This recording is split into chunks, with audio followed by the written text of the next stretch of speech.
হুগলির কোন্নগরে বেড়ে ওঠা তার। হুগলির দাউদ ইব্রাহিম নামেও পরিচিত সে। স্কুলের গণ্ডি পেরিয়ে অপরাধ কর্মে নাম লেখায় সে। ছোটবেলা থেকেই একটু রকচটা টাইপের, হুটহাট করে যাকে তাকেই মেরে দিত। নাম বিমল হলেও এসব অভ্যাসের কারণে নামের সাথে হুব্বা যোগ হয়, অর্থাৎ হুব্বা বিমল নামেই পরিচিতি পায় সে। অপরাধের এমন কোনো শাখা নেই তার বিচরণ নেই। এই হুব্বা বিমলের শেষ পরিণতি নৃশংস মৃত্যুর মধ্যে দিয়েই হয়। এটা জেনে অবাক হবেন, তার কাছের মানুষটাই তাকে ধোঁকা দিয়েছিল। সিনেমার মূল চরিত্রে অভিনয় করেছে বাংলার বিখ্যাত অভিনেতা মোশাররফ করিম। দুই বাংলা মিলে এই সুন্দর সিনেমাটি অসাধারণভাবে ফুটিয়ে তুলেছে। দেখতে থাকুন, অবশ্যই ভালো লাগবে। সেপ্টেম্বর 2005, লোকেশন হুগলির কোন্নগর। ভোর হতে না হতেই পুলিশের অভিযান চালায় হুব্বা বিমলকে ধরার, কিন্তু কে বা কারা আগে থেকেই হুব্বা বিমলকেই সাবধান করে দিয়েছিল। তাই পুলিশ তন্ন তন্ন করে খুঁজেও কোনো কিছু পাচ্ছিল না, সেখানে কেউ ছিল না। অবশেষে ব্যর্থ হয়ে পুলিশ অফিসার সনাতনকে সেবক সংঘের মাঠে একটা রাউন্ড দিয়ে থানায় আসতে বলে। এমন একটি অপারেশন ব্যর্থ হওয়ার কারণে বড়বাবু একটু রেগেই আছেন। সনাতন জানতে চাইলে পুলিশ অফিসার চোখ রাঙিয়ে সেখান থেকে চলে যায়। এরপর সিন শিফট হয় সিনেমার গল্প যাকে নিয়ে তৈরি, সেই হুব্বা বিমলের বাসায়। প্রথমে হুব্বার গ্যাংয়ের সবার সাথে পরিচয় করে দেওয়া যাক। হুব্বা গ্যাংয়ের ইনি লিডার হুব্বা বিমল। সেই 16 বছর অবধি থেকে অপরাধের সাথে জড়িত। অন্তত 30টি খুনের অভিযোগ তার বিরুদ্ধে। হাজার চেষ্টা করেও বারবার ব্যর্থ হচ্ছে পুলিশ তাকে ধরার। আর ইনি হলেন হুব্বার গ্যাংয়ের ক্যাপ্টেন উমেশ। বিহারে জন্ম হলেও হুগলির কোন্নগরীতেই বেড়ে উঠেছে সে। ছোটবেলা থেকেই হুব্বার সাথে ওঠা বসা তার। আর ইনি হলেন চিকুয়া। ছোটবেলায় থেকেই বোমা বানানো রপ্ত করেছে সে। আর এই চিকুয়া এক সময় হুব্বার বিপরীত গ্যাং বাঘায়ের দলে কাজ করত। এই বছর কয়েক আগে দল চেঞ্জ করেছে চিকুয়া, এখন হুব্বার গ্যাংকেই কাজ করে। হুব্বার গ্যাংয়ের সবচেয়ে হিংস্র নির্দয় ব্যক্তি হলো এই খেপুগিরি বোকারো বাপি। একটু বোকাশোকা টাইপের হওয়ায় কোনো অপারেশনে তাকে নিয়ে যাওয়া হয় না। রান্না বান্নার কাজগুলো এই সামলায়। আর এর হাতের রান্না না খেলে হুব্বা বিমলের খাওয়াই হয় না। সব সময় বিমলের কাছাকাছি থাকে সে। পুতুল আর ধর্মেন্দ্রর দায়িত্ব হলো গেট পাহারা দেওয়া। এ বাসায় আরও দুজন সদস্য থাকে, ভম্বল এবং কাকাতুয়া বাকুরানি। ফোনটি অনর্গল বেজেই চলেছে। বাপি এসে রিসিভ করলে ওপাশ থেকে সনাতন তাকে রেট সম্পর্কে সব বলে দেয়। আর এটা শোনার পর হুব্বা তো খুশিতে আটখানা। এবারও ঠক দিয়েছে পুলিশকে সে। খুশি হয়ে সনাতনকে 1 পেটি দিতে বলে, কিন্তু সনাতনের দাবি তো 1.5 পেটির। তাতেও কোনো হুব্বার সমস্যা নেই, দিয়ে দিতে বলে, কেননা এসব জায়গায় টাকা না খাওয়ালে পরবর্তীতে সমস্যা হতে পারে। এবার বিমল বাপিকে জয়দেবকে ফোন করতে বলে, যে এই সমস্যার জন্য দায়ী। অর্থাৎ বিমল সম্পর্কে পুলিশের কাছে বলেছে, যিনি 11টার দিকে আসতে বলে। বিমল কখন বের হবে জানতে চাইলে বাপি এ ব্যাপারে হুব্বা কিছুই বলে না। প্রচুর চালাক হুব্বা বিমল। সে কাউকেই বিশ্বাস করে না, এমনকি ডান বাম হাতকেও না। প্রায় ডজনখানেক ফোন তার কালেকশনে। কখন কোনটা চালু করবে, কখন কোনটা দিয়ে কাকে ফোন করবে, কাউকে বলে না সে। কেউ এই ব্যাপারে জানতোও না। যখন প্রয়োজন হতো হুব্বাই তাদেরকে বলতো কত নাম্বার ফোন দিয়ে ফোন করতে হবে। জয়দেবকে ফোন করার পর সে টাকার ব্রিফকেস নিয়ে বিমলের বাসায় আসে। বিমল তো নিশ্চিন্ত মনে মুভি দেখতেছিল। একটু মুভি পাগল সে ছোটবেলা থেকেই। আর মুভি দেখে দেখে এসব রপ্ত করেছে সে। ক্রাইমের বিভিন্ন আইডিয়া মুভি থেকেই নিত সে। জয়দেব আসার পর তাকে অনেক কথা শোনায় সে। জয়দেব অনেক শাসিয়েছিল তাকে, একটি দানাও দেবে না হুব্বাকে। জয়দেবের উপর মহলে সেটিং আছে, আরও অনেক কথা ব্লাবলা। কিন্তু আজ জয়দেব তার কাছেই মাথা নত করতেছে, বারবার ক্ষমাও চাইতেছিল। জয়দেবকে অনেক শাসিয়ে ভয়টয় দেখিয়ে ছেড়ে দেয়, কেননা এদেরকে মারলে টাকা আসবে কোত্থেকে। এরাই তো আসলে টাকার ব্যাংক হুব্বার জন্য।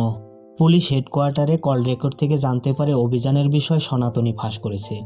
তাই সিআইডির অফিসার দিবাকর স্যার তার অধীনস্থ ইন্সপেক্টর সুদীপকে সনাতন সম্পর্কে বলতেছিল। দিবাকর স্যার পূর্ব থেকেই বুঝে গিয়েছিল তাদের অভিযানের বিষয় কেউ লিক করতেছে, কেননা অভিযানে গেলে মাঠে গেলে প্রতিটি মুহূর্তের খবর হুব্বার কাছে পৌঁছে যেত। কিন্তু এ ব্যাপারে সুদীপ স্যার বিশ্বাস করতে পারতেছিল না সনাতন এমন কাজ করবে।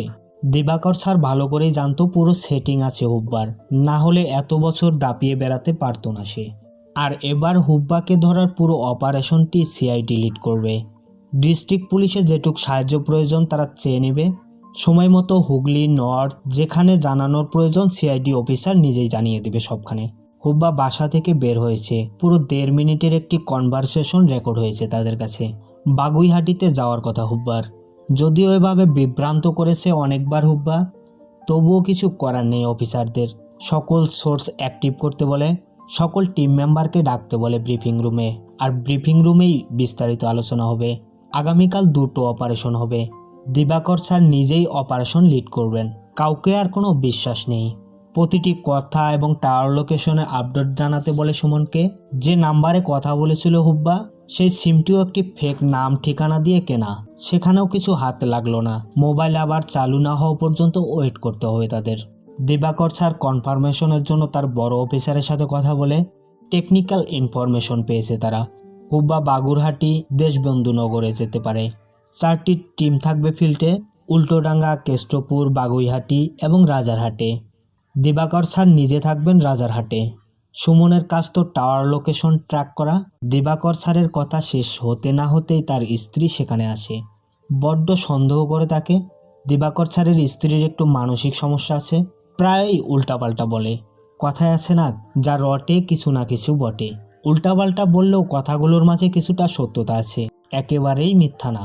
সবার অগোচরে লুকিয়ে লুকিয়ে কথা বলে অন্য কারোর সাথে দিবাকর স্যার, কিন্তু এমন একটা ভাবনায় সে কিছুই জানে না। মাঝে মাঝে দেখা করতেও যায়। পরের দিন সব টিম রেডি, সবাই নিজ নিজ পজিশনে রয়েছে। রাজারহাটে দিবাকর স্যার আছেন নিজে, কিন্তু যেখানে যেখানে যাওয়ার কথা ছিল হুব্বার সবখান তো ফাঁকা। কোথাও কোথাও তালা লাগানো। হুব্বাকে তারা খুঁজেই পাচ্ছিল না। সবই জ্বলে যাচ্ছে। নিরাশ অফিসার। সকাল থেকেই হুব্বার সকল ফোন বন্ধ। 10:30 নাগাদ একটি ইনকামিং কলে কথা বলেছে সে একজন প্রমোটারের সাথে। এই সিমেন্ট বালি এসব নিয়ে কথা বলেছে আর কি। কামারহাটির দিকে যাবে সে। হুব্বা বিমল ঠিক কথা বলেনি, বাপি কথা বলেছিল। ও তো মেসেজ করতে ব্যস্ত ছিল। চাপা গলায় কণ্ঠ ঠিকই চিনতে পেরেছে সুমন। ট্র্যাকিংয়ের দায়িত্ব তো অফিসার তাকেই দিয়েছিল। কামারহাটির দিকে যে অফিসার ছিল তাকে সজাগ হতে বলে দিবাকর স্যার। অবশেষে হুব্বা বাসা থেকে বের হয়। 2টি ফোন চালু রাখে সে। একটি উমেশের কাছে থাকে, অপরটি হুব্বার কাছে। নেটওয়ার্ক টাওয়ারের লোকেশন অনুযায়ী দুদিকে যাচ্ছে দুজন।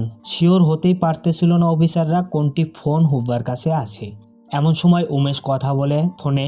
এতে তারা শিওর হয় প্রথম ফোনটি হুব্বার কাছে আছে। আর সেই টাওয়ার লোকেশন অনুযায়ী কোন নগরীর দিকেই যাচ্ছিল হুব্বা। কিন্তু প্রতিমধ্যে 15 মিনিট থেকে একটি জায়গায় অবস্থান করছে সে। অফিসাররা ভেবেছিল হয়তো রেস্টুরেন্টে খাওয়া দাওয়া করতেছিল। রেস্টুরেন্টে অনেক খোঁজাখুঁজির পর তারা ব্যর্থ। আবার চলতে শুরু করে হুব্বা। এবার চিনার পার্ক থেকে রাজারহাটের দিকে যাচ্ছিল সে। তড়িঘড়ি করে দিবাকর স্যার সেদিকে রওনা দিল।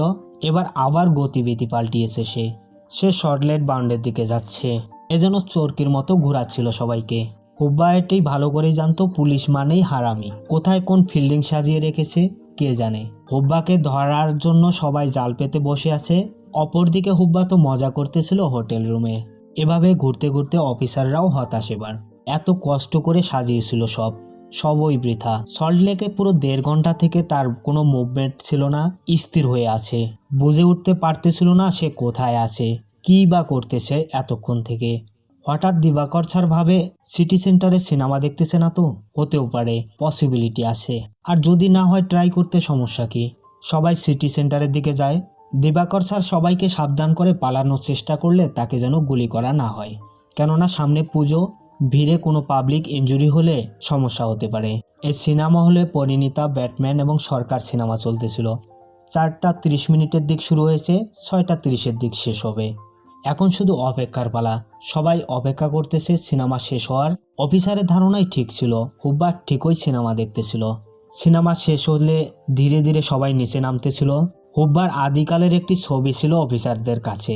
হুব্বার বর্তমান চেহারা সম্পর্কে তাদের কোনো ধারণাই ছিল না। ছোটবেলা থেকে ট্রেনে চুরি করত, আরও বিভিন্ন ক্রাইমের সাথে জড়িত সে। সেখান থেকেই বেশভূষা চেঞ্জ করার অভ্যাস তার। কখন কোন গেট আপে থাকবে সে কেউ জানে না। অফিসাররা মোটামুটি চিন্তায় পড়ে যায়। হুব্বা যখন বেরিয়ে আসে তাকে দেখে সন্দেহ হয় তাদের, কিন্তু শিওর হতে পারতেছিল না। হুব্বা কিন্তু ঠিকই টের পেয়েছিল। ধীরে ধীরে বাপি এবং হুব্বা নামতেছিল সিঁড়ি বেয়ে। অফিসাররা কিছু বুঝে উঠতে না পেরে পিছন দিক থেকে হঠাৎই ডেকে ওঠে, আরে বিমলদা যে। হুব্বা পিছন দিক তাকায় এবং বলে, কে আমায় ডাকছে। এটাই ছিল তার মস্ত বড় ভুল। পুলিশ তাকে ঘিরে ফেলে এবং গ্রেপ্তার করে। হুব্বা যদি পিছন ফিরে না তাকাতো হয়তো পুলিশ অফিসাররা কখনো টেরই পেত না। আর এটা ছিল হুব্বার বড় বোকামি। মুহূর্তের মধ্যে সবখানে খবর ছড়িয়ে পড়ে দিবাকর মিত্রের অপারেশনে হুব্বা ধরা পড়েছে সিটি সেন্টার থেকে। তাকে থানায় আটকে রাখা হয়। হুব্বার সাথে বাপিও ছিল। বাকি সব সঙ্গপাঙ্গরা বাসা থেকে জলদি করে সরে পড়তেছিল। থানায় বেদম মারধরের পর তাকে জিজ্ঞাসাবাদ শুরু হয়। এত মারের পর বেচারার তো নাজেহাল অবস্থা। আর এখান থেকেই ফ্ল্যাশব্যাক দেখানো হয় ছোটবেলা থেকে কিভাবে বেড়ে উঠেছে হুব্বা, কোন পরিবারেই বা জন্মগ্রহণ করেছে। 1995 সাল। বাবা কাঞ্জিলাল মণ্ডল শ্রী দুর্গা কটন মিলে লেবার ছিল সে। মা জ্যোতিকা মণ্ডল, 5 ভাই বোনের মাঝে মেজো সে। পড়াশোনা ক্লাস 6 অবধি করেছে সে। বাসা কোন্নগরের ধর্মডাঙ্গায়। বাবা প্রায়ই ছাইপাস খেয়ে বাড়িতে এসে সবাইকে মারধর করত।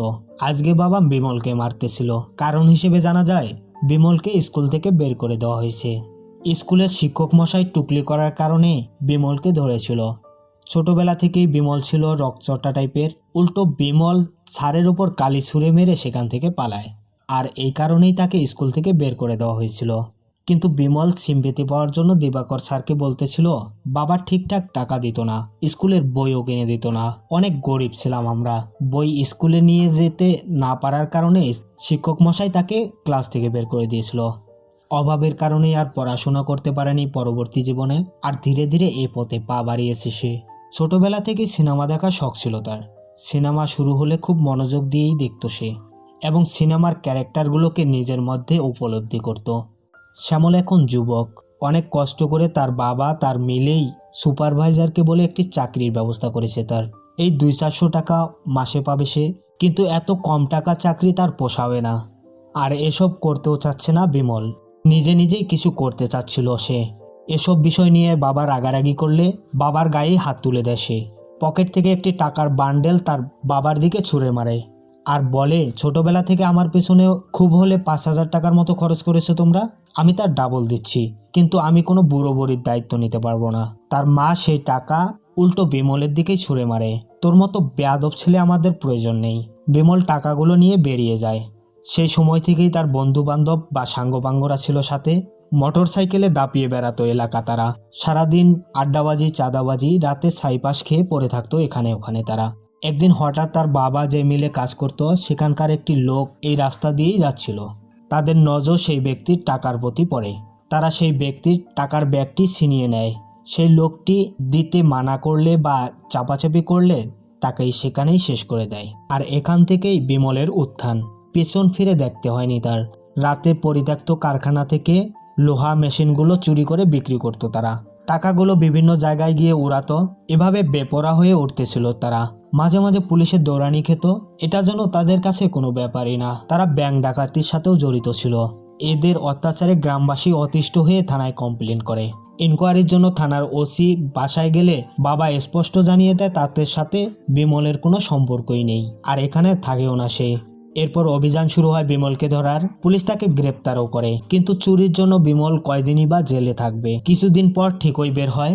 জেল থেকে বের হওয়ার পর সে সাঙ্গপাঙ্গদের সাথে পূর্বের কাজে আবার শুরু করে। বিমলের তাপসী নামে একজন গার্লফ্রেন্ড ছিল। তার সাথে বেশ ভালোই সময় কাটাতো সে। তারা দুজন দুজনকে অনেক ভালোবাসতো। তাপসী তার বাবা মার কথা উপেক্ষা করে বিমলের সাথে মিশতো। কোন বাবা মা চাইতো তার মেয়ে কোনো গ্যাংস্টারের সাথে ঘোরাফেরা করুক? ভয়ে তার বাবা মা তেমন কিছু বলতে পারে না মেয়েকে, কেননা মেয়ের পিছনে তো বিমল রয়েছে। তাই তারা তাদের মেয়েকে অন্য জায়গায় বিয়ে দিতে চাচ্ছিল। মোটামুটি চাপই দিচ্ছিল। বিমলকে এসব কথা বলার পর বিমল কিছুদিন ধৈর্য ধরতে বলে তাকে, কেননা বড় একটি কাজ আছে সামনে তার। এটা করার পরেই তাকে বিয়ে করবে সে। মনে মনে বিমল শ্বশুর শাশুড়িকে মারার প্ল্যানও করে, কিন্তু ছেড়ে দেয়। হাজার হলো শ্বশুর শাশুড়ি। একদিন রাতে এলাকার একটি ছোট ভাইকে ডেকে পাঠায় বিমল। আর এই ছোটই ছিল সেই যে বিমল এবং তাপসীকে নাগরদোলায় দুলতে দেখে হেসেছিল। তাকে ডেকে নৃশংসভাবে শেষ করে দেয়। বিমলের ভাষায়, মানুষকে শেষ করার পর গরম রক্ত যখন তার মুখে এসে পড়ে, এটার নাকি ফিলিংস আলাদা। একটু সাইকো টাইপের ছোটবেলা থেকেই বিমল। আর এরপর থেকেই তার নাম হয় হুব্বা, হুব্বা বিমল। সে প্রতিদিনের মতো চুরি করতে গিয়ে এবার পুলিশের হাতে ধরা পড়ে। প্রতিবারের মতো এবারও বেরিয়ে আসে বিমল। জেল থেকে বেরিয়ে তাপসীকে নিয়ে গিয়ে বিয়ে করে। তাপসীর বাবা মার হাজার বাধা উপেক্ষা করে তাপসী তার সাথে নিজ ইচ্ছায় চলে যায়। এভাবে ভালোই কাটতেছিল তাদের। একটি কন্যা সন্তানও হয়, কিন্তু এ সুখ বেশি দিন থাকে না তাদের। এলাকায় আরও একটি ডনের আবির্ভাব হয়, যার নাম ছিল বাঘা ওরফে বিশ্বনাথ দাস। হুব্বা যখন জেলে ছিল তার এলাকায় আধিপত্য বিস্তার করেছে সে। হুব্বার রাস্তার কাটা একমাত্র বাঘা। অপরদিকে বাঘা তো ছিল অন্ধবিশ্বাসী, অর্থাৎ জ্যোতিষীকে দেখিয়েই সবকিছু করতো সে। বারবার জ্যোতিষীকে জিজ্ঞেস করতেছিল, জানতে চাচ্ছিল শুভ দিন কবে আসবে তার। এমন সময় খবর আসে হুব্বার বাবা মারা গেছে। এটাই মোক্ষম সুযোগ তাকে শেষ করার। যথারীতি হুব্বা তার বাবার শেষকৃত্যে উপস্থিত হয়। প্ল্যান অনুযায়ী বাঘা সেখানে আক্রমণ করে বসে। এই গোলাগুলিতে হুব্বার ভাই বাচ্চু এবং মা মারা যায়, কিন্তু হুব্বা এখান থেকে ঠিকই পালিয়ে যায়। বাঘা এ যাত্রায়ও ব্যর্থ। এসব বলতেছিল হুব্বা থানার দিবাকর স্যারকে। এসব শোনার পর দিবাকর স্যারের তার মায়ের কথা মনে পড়ে। তাদের দু ভাইয়ের মধ্যে ঝগড়া হচ্ছিল মাকে নিয়ে, কে রাখবে এখন তাদের মাকে। অনেকদিন থেকে তার মা তার ছোট ভাইয়ের কাছেই ছিল, কিন্তু এখন আর রাখতে চাচ্ছে না সে। দিবাকর অর্থাৎ বড় ভাইয়ের কাছে রাখতে চাচ্ছিল মাকে। দিবাকরের স্ত্রী রাখতে চাইলেও দিবাকর এতে রাজি ছিল না। বাবা মারা যাওয়ার পর অনেক কষ্টে মা তাদের মানুষ করেছে, ভালো স্কুলেও পড়িয়েছে দুজনকে। আজ দুজনেই প্রতিষ্ঠিত, কিন্তু মায়ের জায়গা হচ্ছে না দুজনের কারো বাড়িতেই। অবশেষে সিদ্ধান্ত হয় কলকাতার কোনো একটি ওল্ড এজ হোমে রাখা হবে মাকে। অপরদিকে হুব্বা বুঝে গিয়েছিল এভাবে হবে না, বাঘাকে শেষ করতে হলে অন্যরকম কিছু ভাবতে হবে। পুলিশের সোর্সগুলো হুব্বার মুভমেন্ট বাঘাকে জানিয়ে দিচ্ছিল। এ সমস্যা এড়াতে হুব্বা একজন পলিটিক্যাল লিডারের কাছে যায়। সে জানতো এই লিডারই তাকে বাঁচাতে পারবে এবং তার ছত্রছায়া থেকেই বাঘাকে শেষ করতে পারবে সে। আর এসব আইডিয়া পেত সে সিনেমার মাধ্যমে। লিডার প্রথমে না করলেও পরে ঠিকই কনভিন্স হয়। হুব্বার রিকোয়েস্ট ছিল পুলিশ এবং পার্টির ব্যাপারটা লিডার যেন দেখে, আর এর বিনিময়ে হুব্বা সব ধরনের সহযোগিতা করবে লিডারকে। পার্টির লিডার একটি ব্যাপারে চিন্তিত ছিল, 18 নম্বর ওয়ার্ডে যতীন চাকলাদারকে দাঁড় করাবে অপোজিশন পার্টি। এ কারণে তাদের পার্টি জেতার সম্ভাবনা 50%। কিন্তু হুব্বা পার্টিকে জিতিয়ে দেওয়ার 100% ওয়াদা করে এবং সামনের মাসে লিডারের মেয়ের বিয়েতে মাছ এবং মিষ্টির দায়িত্বও নেয়। পার্টির লম্বা হাত এখন হুব্বার মাথার উপর। এখন আর হুব্বাকে ঠেকায় কে? পার্টির ছত্রছায়া বাগার লোককে একে একে শেষ করছিল সে। লিডারের মেয়ের বিয়েতে মিষ্টি ঠিকঠাক পাঠিয়ে দেয়। 18 নম্বর ওয়ার্ডের যতীন চাকলাদারের বাসাতেও যায়, কাফনের কাপড় দিয়ে তাদেরকে হুমকি দিয়ে আসে।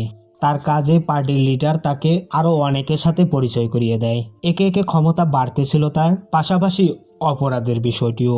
পুরো এলাকা এখন হুব্বার দখলে। এভাবে চলতে চলতে নির্বাচনের দিন আসে।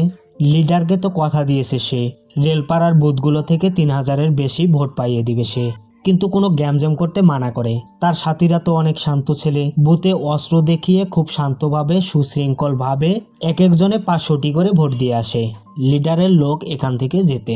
জুলাই 2005 ভবানী ভবন। এরপর পুলিশ মহল অনেক নড়েচড়ে বসে। হুব্বাকে নিয়ে সব জায়গায় আলোচনা। পুলিশ মহলে মিটিংও হয় হুব্বাকে নিয়ে। হুব্বা তো ছিল অনেক চালাক, ডজন খানেক ফোন তার সাথে রাখত।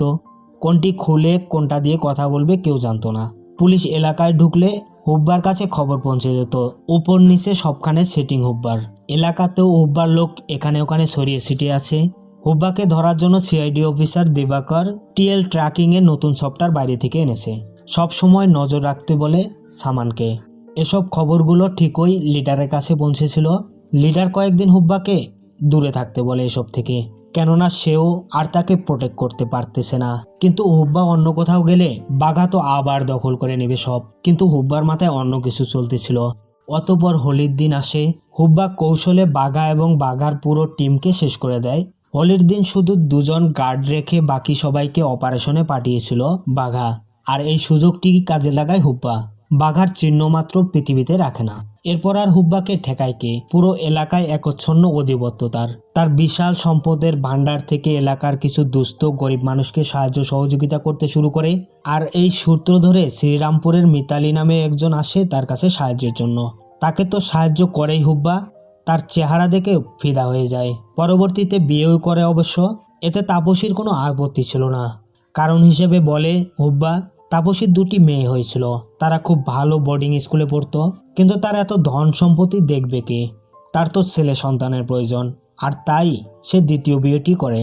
যদিও বাচ্চা ছেলে বা মেয়ে হবে, এতে মেয়েদের কোনো হাত থাকে না। যাই হোক, বিয়েটা ধুমধামেই হয়েছিল তাদের। হুব্বার আধিপত্য দিন দিন বেড়েই যাচ্ছিল। হুব্বা এটা ক্লিয়ার হয়ে গিয়েছিল যে অ্যাকশনে গেলেই পাবলিক এবং পুলিশের নজরে আসে সে, এবং বিভিন্ন চাপে সমস্যা তৈরি হয়। তাই অ্যাকশন থেকে সে দূরে থাকার চেষ্টা করতেছিল। মাঝে মাঝে হোটেল রুমে যাইতো, এই বড়লোকদের যা থাকে আর কি। শকটক পূরণ করার জন্য। বিভিন্ন সিনেমার নায়িকাদের সাথে তার লিঙ্ক ছিল, তাদের সাথেই দেখা করতে যাইতো সে।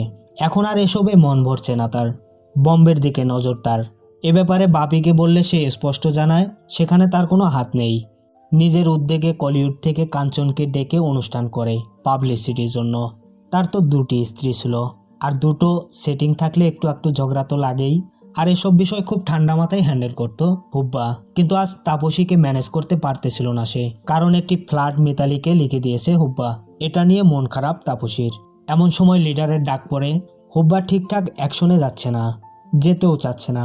লিডার তাকে ডেকে বুঝায় রাজ্য জুড়ে ইন্ডাস্ট্রিয়াল রেজিস্ট্রেশন শুরু হয়ে গেছে, আর এমন সময় চুপচাপ থাকলে চলবে কেমন করে। ওদিকে অ্যাকশনে গেলে পুলিশের নজরে আসে, এটা আরেক ঝামেলা। পুলিশের ব্যাপারে লিডার অভয় দেয়, কিন্তু হুব্বা ঠিকই বুঝে গিয়েছিল বিপদে পড়লে কেউ কারো না, কেউ এগিয়ে আসে না। বিগত দিনের অভিজ্ঞতা থেকে সে ঠিকই বুঝেছে হুব্বা শান্তিপ্রিয় জীবনযাপন করতে চাচ্ছিল, আর এজন্য হুগলিতে দুটি স্টল চাচ্ছিল, আর সিমেন্ট বালি এসব ব্যাপারেই কাজ করতে চাচ্ছিল। পার্টিতে একটি সিট ফাঁকা ছিল, সেই সিটটিও চাচ্ছিল লিডারের কাছে। লিডার তাকে পার্টির ব্যাপারটি দেখবে বলে আশ্বাস দেয়। আর এরপর আমরা একটি নতুন টুইস্ট দেখতে পাই। হুব্বার কাছের লোক উমেশ দেখা করতে যায় সিআইডির অফিসার দিবাকরের সাথে। তার মানে উমেশের সাথে দিবাকর স্যারের কোনো একটি লিঙ্ক আছে। তারা দুজনে মিলে হুব্বার বিরুদ্ধে কোনো একটি চক্রান্ত করতেছিল। অপরদিকে হুব্বা নিশ্চিন্ত মনে পুরো সিনেমা হল বুক করে সিনেমা দেখতেছিল। এটা তার ছোটবেলার শখ ছিল, পুরো সিনেমা হল বুক করে একাই সিনেমা দেখবে সে। সিনেমা শেষে উমেশ তাকে অফার করে তার বাসায় যেতে, কিছু খেয়ে তারপর জমি দেখতে যাবে তারা। হুব্বাও রাজি হয়। গার্ডগুলো সবাইকে যেতে বলে হুব্বা উমেশের সাথে তার বাসায় যায়। আর এই যাওয়াটাই ছিল তার কাল। ঘরে আগে থেকেই সব সেটিং করা ছিল। হুব্বা রুমে ঢোকার সাথে সাথেই সবাই অস্ত্রশস্ত্র নিয়ে বের হয়ে আসে। বাপিকে মাল বের করতে বললে সেই হুব্বার কাছ থেকে অস্ত্র কেড়ে নেয়। হুব্বার আর কিছুই করার ছিল না সেখানে, শুধু বিশ্বাসঘাতকদের মুখে ফেল ফেল করে তাকিয়েছিল শেষবারের মতো। বাপি পুলিশের সাথে জুড়ে যাওয়ার আরও একটি কারণ ছিল, বাপির ফ্যামিলির সবাইকে উঠিয়ে নিয়ে গেছিল থানায়। বাপি তাদের ছাড়াতে দিবাকর স্যারের কাছে গেলে দিবাকর স্যার তাকে পুলিশকে সহযোগিতা করতে বলে, এজন্যই বাপি তাদের সাথে জুড়েছিল। এরপর বাপি দেখা করতে আসে লিডারের সাথে, অর্থাৎ হুব্বার মৃত্যুর পিছনে লিডারের হাত রয়েছে। এ ঘটনার 4 দিন পর হুব্বার দেহ খুঁজে পাওয়া যায় একটি খালে। পুলিশ দেহ উদ্ধার করে পোস্টমর্টেমের জন্য পাঠায়। অপর পাশে সেই লিডার হুব্বার বিরুদ্ধে পাবলিকের সামনে বলতেছিল, অথচ তাদের ছত্রছায়ায় হুব্বার মতো সকল সন্ত্রাসীরা বেড়ে ওঠে। তাপসী এবং দিবাকরেরও একটি যোগসূত্র পাওয়া যায় হুব্বার মৃত্যুর পিছনে। অপরাধী যত বড়ই হোক না কেন, তাদের শেষ পরিণতি এরকমই হয়। থ্যাংক ইউ বন্ধুরা, ভালো থাকুন, সুস্থ থাকুন, অপরাধ থেকে দূরে থাকুন।